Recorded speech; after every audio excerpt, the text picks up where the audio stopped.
Hello friends, मैं रोशन आपका अपने YouTube channel combine lecture series पे स्वागत करता हूं। आज हमारी अर्थशास्त्र इकोनॉमिक्स की पहली क्लास है। आज हम अर्थशास्त्र के बारे में पढ़ेंगे कि अर्थशास्त्र है क्या। जैसा कि हेडिंग से लिखी गई है अर्थशास्त्र, तो इसके नाम में ही इसका अर्थ भी छुपा हुआ है। हमें पहले अर्थशास्त्र की परिभाषा को जानना चाहिए कि अर्थशास्त्र है क्या। अर्थशास्त्र दो भागों से मिलकर बना है, दो शब्द से, अर्थ प्लस शास्त्र। अर्थ का मतलब होता है धन से, अर्थ का अर्थ होता है धन, और शास्त्र का मतलब होता है विज्ञान। अर्थात अर्थशास्त्र क्या है?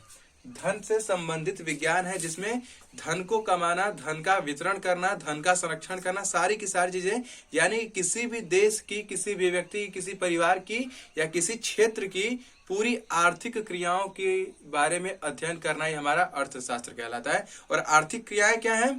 धन से संबंधित, मुद्रा को प्राप्त करने के लिए, मुद्रा को संरक्षण करने के लिए, मुद्रा का वितरण करने के लिए धन से संबंधित जितनी क्रियाएं हम करते हैं वो सारी की सारी क्रियाएं क्या कहलाती हैं?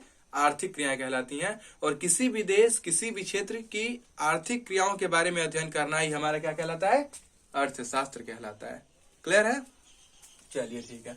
अर्थशास्त्र समझ में आया। अर्थशास्त्र क्या होता है? अब अर्थशास्त्र को दो भागों में, बेसिकली दो भागों में बांटा गया है। अध्ययन के आधार पे अर्थशास्त्र को दो भागों में बांटा गया है।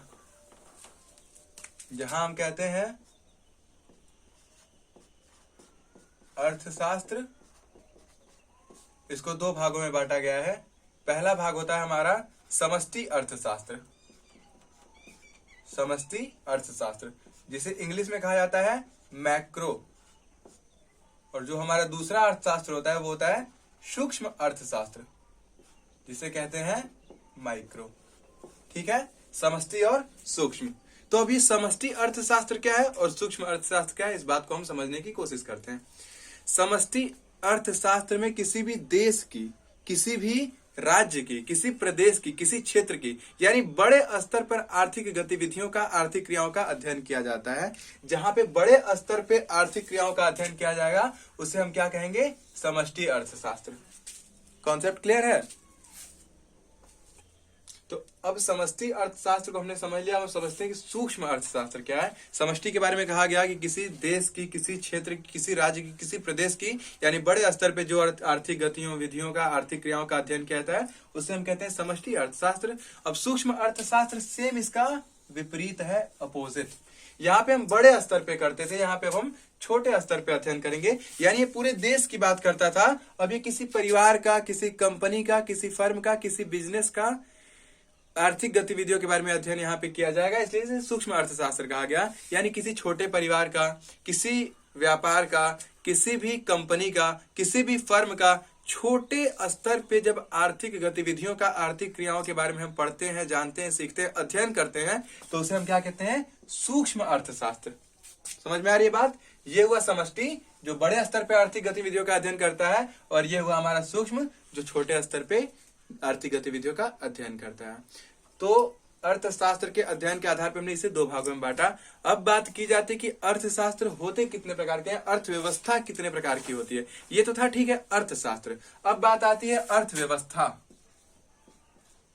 अर्थशास्त्र समझ में आया, अर्थव्यवस्था क्या होती है।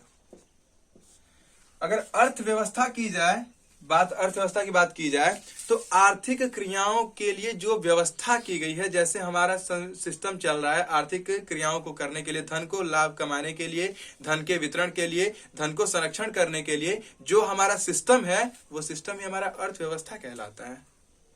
अर्थव्यवस्था की अगर बेसिक बात कर ली जाए तो सीमित साधनों से सीमित आवश्यकताओं की पूर्ति करना ही हमारा अर्थशास्त्र कहलाता है। ये बेसिक डेफिनेशन है। और अर्थव्यवस्था की बात की जाए तो आर्थिक क्रियाओं के लिए जो भी सिस्टम चल रहा है किसी देश का, किस तरीके से वहां पे आर्थिक नियोजन किए जाते हैं, किस तरीके से मुद्रा प्राप्त होती है, किस तरीके से मुद्रा से लाभ कमाया जाता है, किस प्रकार से मुद्रा का वितरण किया जाता है, ये सारी की सारी चीजें उसकी अर्थव्यवस्था बताती है कि किस देश की अर्थव्यवस्था, इकोनॉमी मजबूत है, किस देश की अर्थव्यवस्था कमजोर है, किस देश की आय कितनी है। ये सारी की सारी बातें किससे पता चलती हैं? अर्थव्यवस्था से। ठीक है, तो अब जरा सा हम देखते हैं कि अर्थव्यवस्था के प्रकार क्या हैं।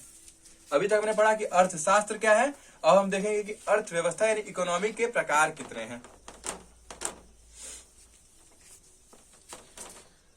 अर्थव्यवस्था, किसी भी देश की अर्थव्यवस्था क्या होती है और कितने प्रकार की होती है। अर्थव्यवस्था हमारी, अर्थव्यवस्था के प्रकार। अर्थव्यवस्था को मुख्यतः 3 भागों में बांटा गया है।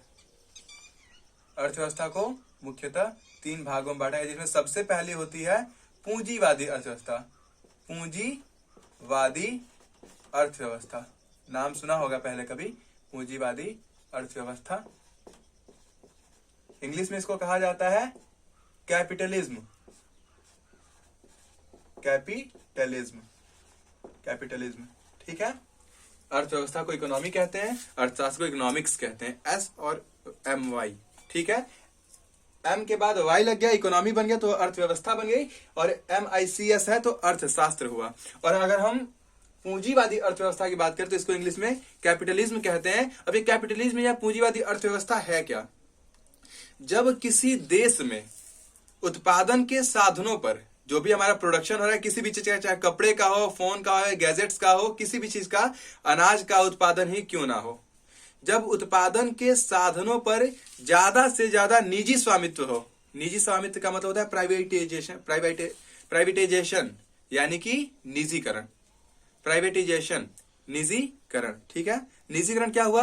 निजी स्वामित्व, किसी व्यक्ति का, समाज का हस्तक्षेप नहीं, समाज अर्थात सरकार का हस्तक्षेप नहीं होगा। यहाँ पे निजी व्यक्तित्व का स्वामित्व होता है। किसी भी व्यक्ति का, कोई आदमी अनाज उगा रहा है तो उसका मालिक वो स्वयं है। कोई आदमी अगर जूते की फैक्ट्री है तो उसका मालिक वो स्वयं है। वहां पे सरकार उसमें हस्तक्षेप नहीं कर सकती। तो इस प्रकार की अर्थव्यवस्था जहां पे उत्पादन के साधनों पे निजी स्वामित्व का अधिकार हो, उसे ही हम पूंजीवादी अर्थव्यवस्था कहते हैं। फिर से समझिएगा, जहां पे निजीकरण ज्यादा हो, सरकार का नियंत्रण उत्पादन के साधनों पे ना होकर के निजी स्वामियों का नियंत्रण होता है। जब उत्पादन के साधनों पे, जब भी कोई प्रोडक्शन होगा तो उसका मालिक कोई निजी व्यक्ति होता है, कोई सरकार नहीं होती। तो इस प्रकार की अर्थव्यवस्था को हम क्या कहते हैं? पूंजीवादी अर्थव्यवस्था।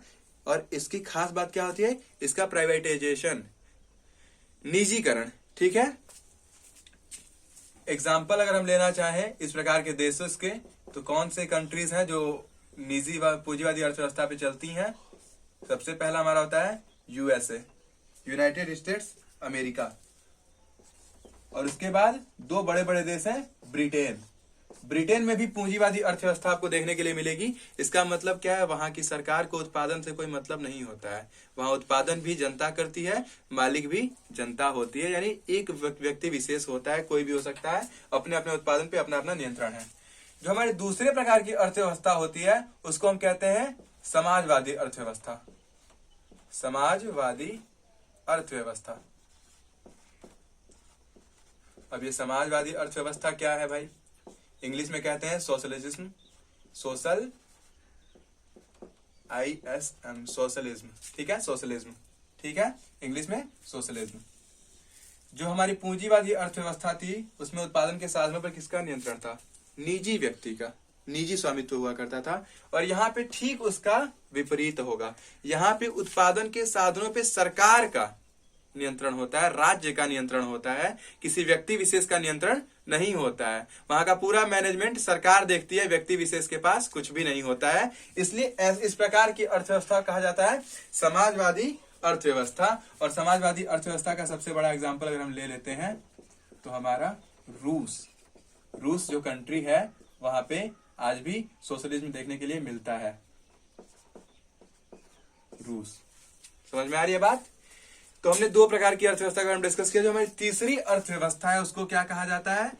मिश्रित अर्थव्यवस्था।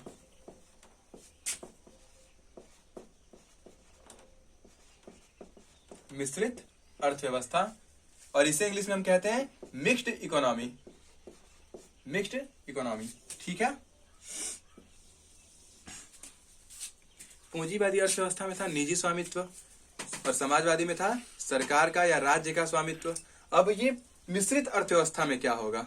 मिश्रित अर्थव्यवस्था में कुछ चीजें निजी स्वामित्व में होती हैं और कुछ चीजें सरकार के हाथ में होती हैं। यानी कि वहां पे सरकारी कंपनियां भी होंगी, प्राइवेट कंपनीज भी होंगी। सरकार भी अपना काम करती है और प्राइवेट निजी स्वामित्व भी होता है। सरकारी चीजें भी हैं और प्राइवेट चीजें भी हैं। जैसे समझने की अगर बात की जाए, एग्जाम्पल लेकर के समझते हैं, तो सबसे बड़ा मिक्स्ड इकोनॉमी का देश अगर हम कहते हैं तो भारत हमारा मिक्स्ड इकोनॉमी जो चलता है, यानी मिश्रित अर्थव्यवस्था चलती है। उदाहरण के तौर पे हम समझने की कोशिश करते हैं, जो हमारी बीएसएनएल कंपनी है, भारत संचार निगम लिमिटेड, वो गवर्नमेंट है, सरकार द्वारा चलाई जाती है। और जो हमारी एयरटेल हो गई, जियो हो गया, ये क्या है? प्राइवेट है, निजीकरण पे चलते हैं। तो यहाँ पे आपको एग्जांपल दी गया, एक गवर्नमेंट है, दूसरा प्राइवेट है। यानी कि ऐसी अर्थव्यवस्था जहां उत्पादन के कुछ साधनों पे निजी स्वामित्व हो और कुछ साधनों पे सरकार का स्वामित्व हो, राज्य का स्वामित्व हो, देश का स्वामित्व हो। तो ऐसी इस प्रकार की अर्थव्यवस्था को हम क्या कहेंगे? मिक्स्ड अर्थव्यवस्था। और इसका एग्जाम्पल कौन सा है? भारत, इंडिया। ठीक है, बात समझ में आ रही होगी। तो ये बेसिक जो हमने बांटा अर्थव्यवस्था के प्रकार को, तो 3 भाग में ही अर्थव्यवस्था को बांटा जाता है। इसके अलावा 2 और भाग हैं जिनके बारे में थोड़ा सा डिस्कस कर लेते हैं, जान लेते हैं। जिसे कहा जाता है खुली अर्थव्यवस्था। खुली अर्थव्यवस्था। अब ये खुली अर्थव्यवस्था क्या होती है? Open economy. ओपन इकोनॉमी, ठीक है। ओपन इकोनॉमी होती क्या है समझिएगा। ओपन इकोनॉमी क्या होती है?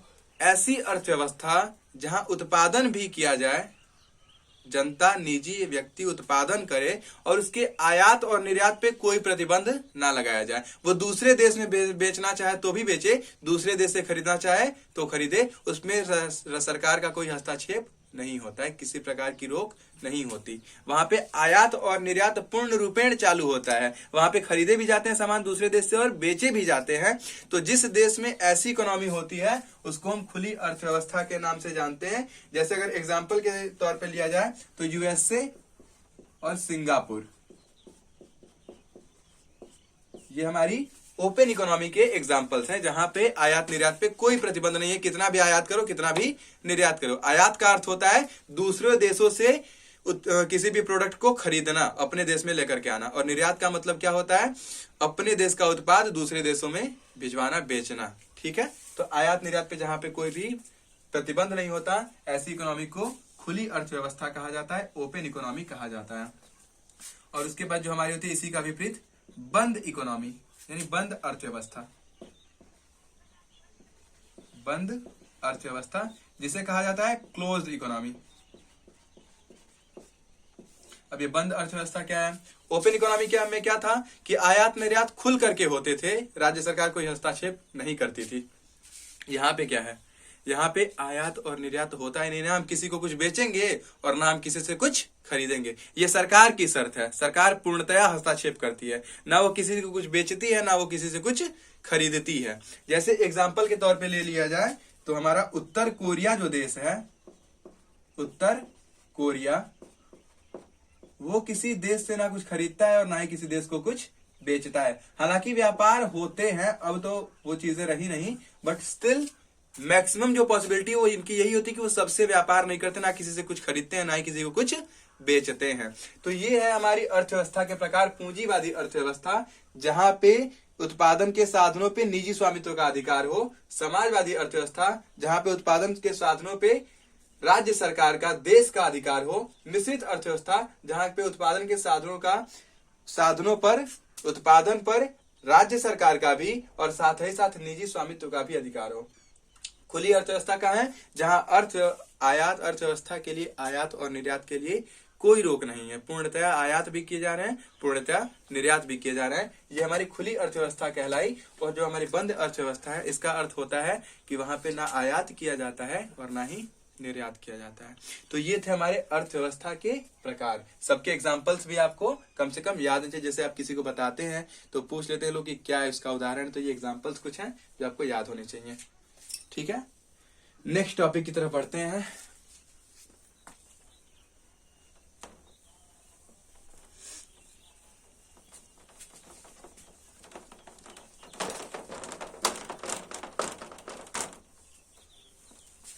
एक अर्थशास्त्र किताब लिखी गई है, एक पुस्तक है जिसका नाम है अर्थशास्त्र। ये 1 नंबर वाला ऑब्जेक्टिव टाइप का क्वेश्चन है जो आपके कॉम्पिटिटिव एग्जाम्स में आता है। इसके राइटर का नाम क्या है, किसी को पता है? इसके राइटर का नाम है चाणक्य। चाणक्य का दूसरा नाम कौटिल्य। चाणक्य का तीसरा नाम विष्णुगुप्त। चाहे कुछ भी पूछा जाए, अर्थशास्त्र किसने लिखी है? चाणक्य ने लिखी है, जिनका नाम कौटिल्य भी है और विष्णुगुप्त भी है। इतिहास में आपने पढ़ा है चंद्रगुप्त के गुरु थे चाणक्य। ठीक है, तो ये एक नंबर का ऑब्जेक्टिव क्वेश्चन है जो आपको पता होना चाहिए। चलिए अब थोड़ा सा इतिहास के अर्थशास्त्र के कुछ बेसिक कॉन्सेप्ट पे आते हैं कि अर्थशास्त्र का जनक किसे कहा जाता है, अर्थशास्त्र की किस प्रकार की परिभाषा किसने दी थी। आप लोगों को पता है अर्थशास्त्र इकोनॉमिक्स का पिता किसे कहा जाता है? अर्थशास्त्र का पिता, अर्थशास्त्र का पिता कहा जाता है एडम स्मिथ को। एडम स्मिथ अर्थशास्त्र के पिता कहलाते हैं। क्यों कहलाते हैं? इन्होंने अपनी एक किताब लिखी थी वेल्थ ऑफ नेशन।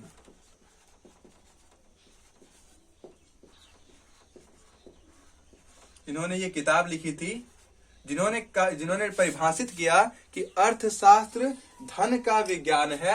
अर्थशास्त्र धन का विज्ञान है, यानी कि धन कमाने के लिए ही अर्थशास्त्र को बनाया गया है। इसका उद्देश्य सिर्फ धन कमाना, धन का वितरण करना, धन का संरक्षण करना ही है। ये इनकी फेमस लाइन थी जिन्होंने वेल्थ ऑफ नेशन जो किताब 1776 में लिखी गई थी, 1776 में ये किताब एडम स्मिथ ने लिखी थी और एडम स्मिथ को ही अर्थशास्त्र का पिता कहा जाता है।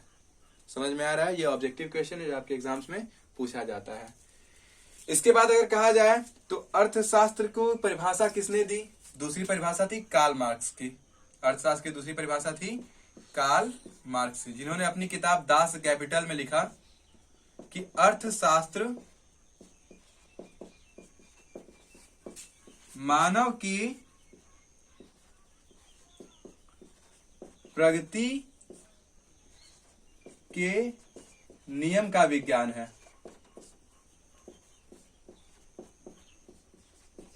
यानी कि एडम स्मिथ ने कहा कि इस अर्थशास्त्र का उद्देश्य धन कमाना है और कार्ल मार्क्स ने कहा कि धन के साथ ही साथ मानव का विकास भी यहाँ पे इंक्लूडेड है। मानव के विकास की भी बात उन्होंने की। और उसके बाद जो तीसरी विज्ञान संबंधी परिभाषा आई अर्थशास्त्र की, वो किसने दी? रॉबिन्स ने। रॉबिन्स ने अपनी परिभाषा दी कि अर्थशास्त्र विज्ञान का विषय है। अर्थशास्त्र की विज्ञान संबंधी परिभाषा, अर्थशास्त्र की विज्ञान संबंधी परिभाषा किसने दी? रॉबिन्स ने। रॉबिन्स ने कहा अर्थशास्त्र आर्थिक क्रियाओं का विज्ञान है। तो 3 बातें आपको पता होनी चाहिए कि अर्थशास्त्र का पिता किसे कहा जाता है? एडम स्मिथ को। इन्होंने अपनी वेल्थ ऑफ नेशन 1776 वाली बुक में लिखा था कि अर्थशास्त्र धन का विज्ञान है। कार्ल मार्क्स ने अपनी किताब दास कैपिटल में लिखा कि अर्थशास्त्र मानव के प्रगति के नियम का विज्ञान है। और अर्थशास्त्र की जो तीसरी परिभाषा है वो रॉबिन्स ने दी कि अर्थशास्त्र के विज्ञान संबंधी परिभाषा में कि अर्थशास्त्र आर्थिक क्रियाओं का ही विज्ञान है। तो 3 परिभाषाएं जो सबसे ज्यादा पता होनी चाहिए लोगों को, अर्थशास्त्र जो पढ़ते हैं और एग्जाम्स में भी आता है, ये चीजें आपको पता होनी चाहिए। अब अर्थशास्त्र पे कुछ किताबें लिखी गई हैं, इकोनॉमिक्स पे कुछ किताबें लिखी गई हैं। उन किताबों के राइटर्स के नाम आपको याद होनी चाहिए जो हम अभी यहाँ पे बताते हैं।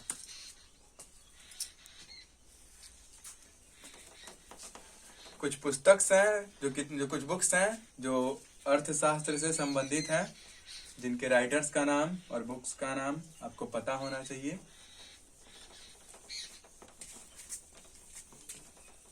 तो देखते हैं, पहली जो बुक है उसका नाम हमने आपको पहले भी बताया, फिर लिख देते हैं वेल्थ ऑफ नेशन। किसने लिखी? Adam Smith. ठीक है। जो दूसरी बुक लिखी गई उसका नाम है nature of significance. Significance of economic science.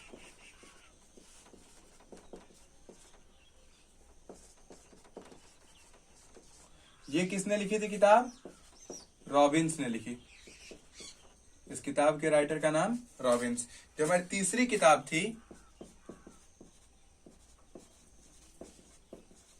Foundation of economic